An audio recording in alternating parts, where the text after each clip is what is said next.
Français parlent aux Français. Vive la France, mes amis, ce pays absolument merveilleux et magnifique dans lequel malheureusement la ville de Rouen a été frappée par une catastrophe sanitaire. Depuis une semaine, c'est un petit geste du quotidien qui est devenu vital pour Antoine.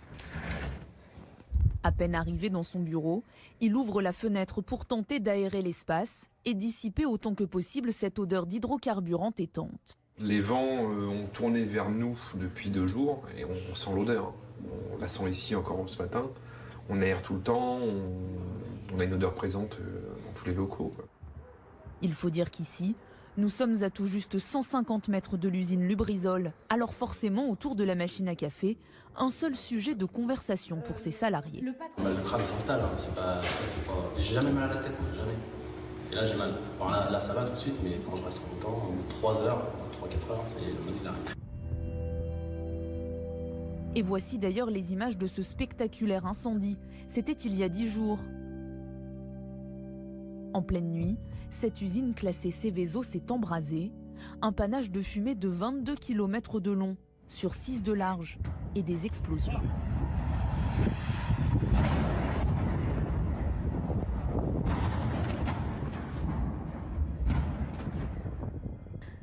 Quels sont les produits qui ont pris feu? Sont-ils dangereux pour l'organisme et surtout, y aura-t-il des conséquences sur la santé? Alors soyez rassurés, notre premier sinistre a immédiatement réagi.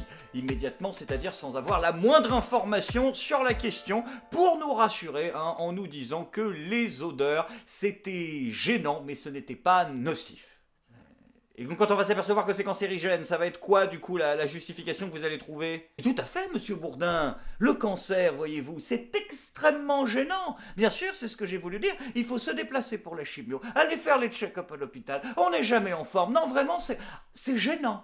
Ah, c'est toujours pareil, on peut interpréter les mots si vous voulez. Moi j'ai bien entendu ce que disait le député et il dit que les analyses ne sont pas inquiétantes, mais on n'a produit que le centième des analyses de ce qu'on pouvait produire. Quand le Premier ministre dit que les odeurs sont gênantes mais pas toxiques, c'est pas impossible parce que s'il s'agit de produits de type mercaptan, ça sent mauvais mais ce n'est pas nécessairement toxique. Là où ça ne va pas, c'est que certains produits sont quasiment inodores et on ne les voit pas. Comme l'a dit le préfet, lorsqu'il n'y a pas de traces, il n'y a pas de pollution. Quand on entend ce genre de choses, c'est absolument scandaleux. Ah, mais c'est pas vrai comme ça de nous emmerder avec la réalité. Ils connaissent pas le sujet, ils ont pas les infos, mais ils ont pas besoin de les avoir, les infos. Ils savent comment ça va se passer à l'avance. Ben oui, parce qu'ils ont une astrologue et une sorcière. Alors, je veux dire, il va falloir s'ouvrir un peu l'esprit, les scientifiques. Après, le préfet de Seine-Maritime, lui aussi, a tenté immédiatement de nous rassurer. Nous sommes à un état habituel de la qualité de l'air à Rouen. Très bien. Mais ça, on est au courant, qu'on est à un niveau habituel de qualité de l'air, et qu'on est à un niveau habituel de terrorisme, et qu'on est à un niveau habituel de pouvoir d'achat, et un niveau habituel de plein de trucs en fait, en sécurité. C'est le problème de l'habituel en fait qu'on a. Quant à Emmanuel Macron, il ne s'est toujours pas rendu sur place, non, il a d'autres choses plus importantes à faire puisque il est en train de lancer le grand débat sur les retraites. Ça y est, c'est parti, il va foutre un micro devant Pépé et Mémé, et puis il fera sa réforme après, ce sera censé du coup être un truc équitable et tout le bordel. Donc ça y est, il s'est lancé, et je tiens quand même à féliciter notre leader suprême qui a ouvert cette première session de débat autour des retraites par une minute de silence. Mais non, mais c'est bien ça. Le mec va enterrer les retraites, mais au moins il la joue réglo et il rend une dernière fois hommage. C'était pour Jacques Chirac. Oh, mais non, mais faut préciser dans le titre des articles, parce que nous, on a pris l'habitude. Après, la bonne nouvelle, c'est que sur toutes ces questions sanitaires, il y a des gens, des hommes politiques, et des femmes politiques en l'occurrence, qui sont compétents. Et là aussi, il nous faut, je le crois, rendre hommage à Ségolène Royal, qui a osé prendre des positions risquées. L'épandage des pesticides, qu'en pensez-vous? 5-10 mètres, c'est raisonnable ou pas? Non.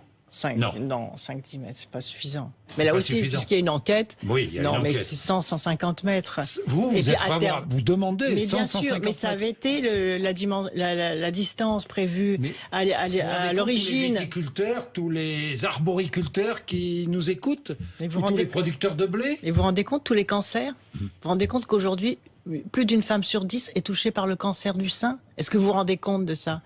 C'est dû à quoi, ça? C'est dû aux pesticides. Oh putain, non!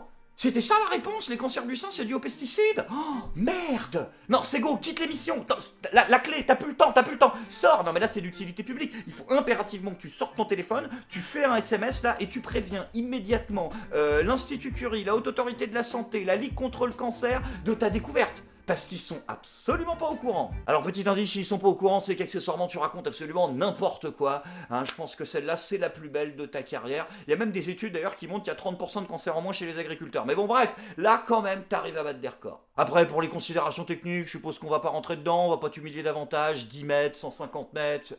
C'est les particules, c'est volatile en fait, c'est en kilomètres éventuellement qu'on pourrait poser la question, mais c'est pas grave. Par contre, une chose est sûre, Ségolène, il faut impérativement mettre une distance de 150 mètres entre toi et un micro. Alors, ça, c'est une évidence. Et puisqu'on en est à parler des femmes politiques, bah malheureusement cette semaine, petite déception pour Sylvie Goulard. Sylvie Goulard, la candidate envoyée par la France au Parlement européen pour être commissaire européenne au marché intérieur. Bah voilà, ça s'est pas bien passé. Non, elle a raté l'entretien. C'est fou ce syndrome Eurovision là. À chaque fois qu'on envoie quelqu'un en Europe, là, la France, là, qu'on a un candidat, ça se passe mal. C'est quoi ces conneries? Elle est soupçonnée d'être impliquée dans l'affaire des emplois fictifs d'assistants des eurodéputés du parti Modem. Un autre point noir est susceptible d'embarrasser cette femme d'influence. Son travail pendant près de 3 ans pour un think tank américain. C'est une fondation qui est alimentée par Nicolas Berggruen, qui dirige un fonds vautour, des fonds de recouvrement des dettes. Un poste rémunéré plus de 10 000 € par mois, alors même qu'elle était eurodéputée. On lui a demandé, mais qu'est-ce que vous avez fait pendant ces 3 ans pour M. Berggruen? Elle est incapable de répondre. On a cherché des traces de son travail. La seule chose qu'on a trouvée, c'est un rapport de 15 pages et la participation à 2 événements. Ah ouais. Ah oui, quand même, il y avait du dossier au cul, là. Ah bah non, je crois que je la comprends, la Bilal Hassani. Non, mais c'est pas possible, elle s'est justifiée au moins, je veux dire. Elle s'est défendue en commission, elle avait des arguments, non? Qu'est-ce que vous avez fait pendant ces 3 ans pour M. Berggruen? J'ai eu, grâce à l'Institut Berggruen, accès y compris à des Européens que je n'aurais pas connus. Ah bah voilà. Elle avait accès à des Européens, elle a pu rencontrer des gens. C'est important de avoir accès aux autres, quand même. Tiens, t'imagines le procès d'Al Capone, le mec? Oui, effectivement, j'ai travaillé avec Monsieur Capone, mais grâce à lui, j'ai connu ma femme, quand même. Comment ça, vous en avez rien à foutre? À essayer de faire des choses avec des gens qui avaient de l'influence et qui avaient du talent. Elle a fait des choses, tu vois, on fait des choses, on s'arrange. Il y avait des bails, tu vois. T'aurais dû essayer le parler jeune, quitte à être dans le flou. Je ne regrette pas. Je vous le dis vraiment, c'est l'élan qui m'a poussé, quand j'ai découvert la capacité de travail de cet institut, à me dire, tiens, ils font des choses intéressantes. Ah, c'est l'élan, c'est le truc du mouvement encore, c'est l'argument en marche. Ouais, mais eux, on leur a pas foutu le cacheton de ça, ils ont pas eu la campagne promo, ils sont pas au courant de votre histoire de mouvement. Ou alors, elle parle de l'animal. C'est peut-être... ils sont prêts à tout, les mecs, c'est peut-être l'élan qui lui a fait rencontrer le fond vautour, tu sais pas. Non, mais la vraie question qu'il faut se poser, c'est est-ce que oui ou non, elle connaissait les activités de Nicolas Berggruen. Et puis si elle les connaissait, bon ben voilà, là, y a rien à faire, elle ferme sa gueule. Je ne connaissais en rien les activités lucratives de Nicolas Berggruen, la manière dont il finançait sa fondation. Je n'ai interagi qu'avec le volet qui était l'Institut Berggruen, indépendant think tank. A few moments later. Il y a un élément qui est intéressant dans le parcours familial de Nicolas Berggruen. C'est le fils de Heinz Berggruen, qui était un Allemand persécuté par les nazis, qui avait quitté l'Allemagne et que son père a vécu dans sa chair l'histoire du XXe siècle. Nicolas Berggruen a grandi en France, il vient d'une famille qui a subi le nazisme, il a eu envie d'investir pour que la gouvernance mondiale soit meilleure. Ah d'accord. Ah ouais, c'est-à-dire que t'es capable d'être encore plus exhaustif que la page Wikipédia du mec, genre t'as sa bio en 4x3 dans la tête. Mais la Chancla, tu sais pas comment il a fait fortune, dis donc. Oh, la faute, t'as pas de chance. Non, mais c'est pas possible cette semaine. Je veux dire, qu'est-ce qui leur arrive aux femmes politiques? C'est n'importe quoi. Faut que tu me trouves un truc, là. Quelqu'un qui a brillé un peu, encore à se faire accuser de sexisme. Hein, Aurore Berger? Elle a fait quoi, Aurore Berger, alors? Elle a clôturé le débat sur la PMA, tout ça? Ah, elle a mis les choses au clair. Elle a dit, tac, j'ai un argument.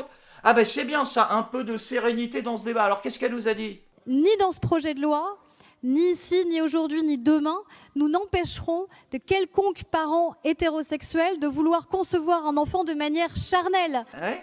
Et donc? Parce que c'est pas...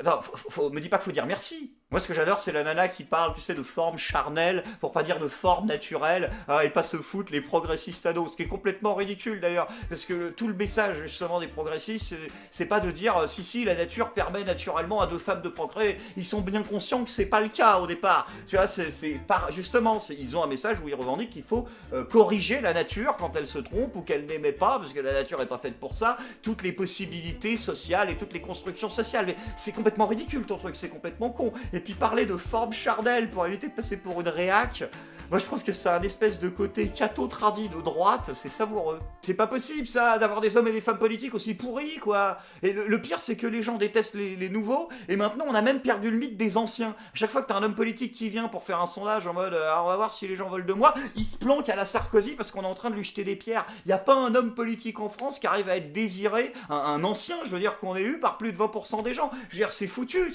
hein. Il y en a un, non? Il y en a un que les gens ils veulent. Comment ça, il y en a un, les gens ils veulent? 28%. Il y a un homme politique français qui a été dans un gouvernement récent et que 28% des gens veulent revoir. J'y crois pas.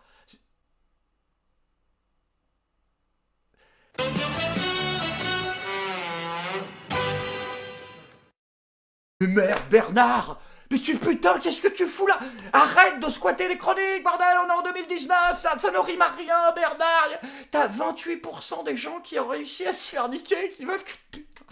Comment t'as réussi ce miracle, vieux brigand? Le plus dramatique, c'est que je me dis qu'avec nos conneries, là, depuis 5 ans, si ça se trouve, on a 0,1%, c'est de notre faute. Non mais là c'est foutu, si pour les gens l'avenir c'est Bernard Cazeneuve, moi je rentre mon tablier, il n'y a plus d'espoir. Ou alors faut qu'on mise sur l'avenir, peut-être que oui, il y a des signes qui sont encourageants pour l'avenir des dirigeants politiques de demain. Il y en a un d'ailleurs, Sciences Po Bordeaux. Sciences Po Bordeaux qui est dans une énorme opération de com en ce moment parce qu'ils ont vraiment envie de construire une école qui soit conforme aux réalités d'aujourd'hui. Ils nous l'ont dit, ils veulent une école de demain, ils veulent des élèves qui soient à la fois ancrés dans les traditions françaises mais capables d'envisager l'avenir avec sérénité. Ils ont décidé de passer au 2.0. Alors après ça, bien évidemment, les profs, les programmes, c'est une chose, mais il manque la direction générale. Et tant que les mecs changent pas de directeur, hein, ça reste finalement quand même un vœu pieux.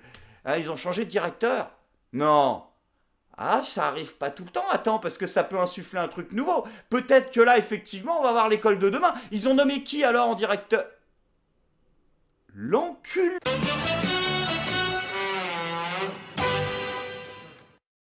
Tu m'as mis une double! Voilà, tu m'as mis une double fin 2019! Comme ça, 2 blagues à nanar dans un épisode! Mais t'es un assassin! Mais qu'est-ce que tu fous, Bernard? Je ne vais pas me laisser nanarode. Sans transition, les amis, c'est maintenant le moment de la bonne nouvelle du jour, car face à tous ces politiciens corrompus, il reste un espoir. Cet espoir, vous le connaissez, c'est la dissidence. Alors que certains trouvent qu'elle n'est plus que l'ombre de ce qu'elle fut jadis dans les années 2000, figurez-vous, la dissidence à tonton est en train de reprendre du poil de la bête, car un nouvel allié vient de la rejoindre. Et je voudrais, en cette fin d'épisode, qu'on applaudisse tous très fort Jacques Attali, mesdames et messieurs, qui a officiellement rejoint la dissidence et fait son coming out. Ah non, je plaisante pas, en plus le mec il est ligne hard quoi, genre égalité, réconciliation. La souveraineté est le nouveau nom de l'antisémitisme. Bah quoi, on y est? Le mec est en train de dire qu'Israël est le pays le plus antisémite de la planète. Au-delà de ça, je vois rien moi, hein. Vive la France.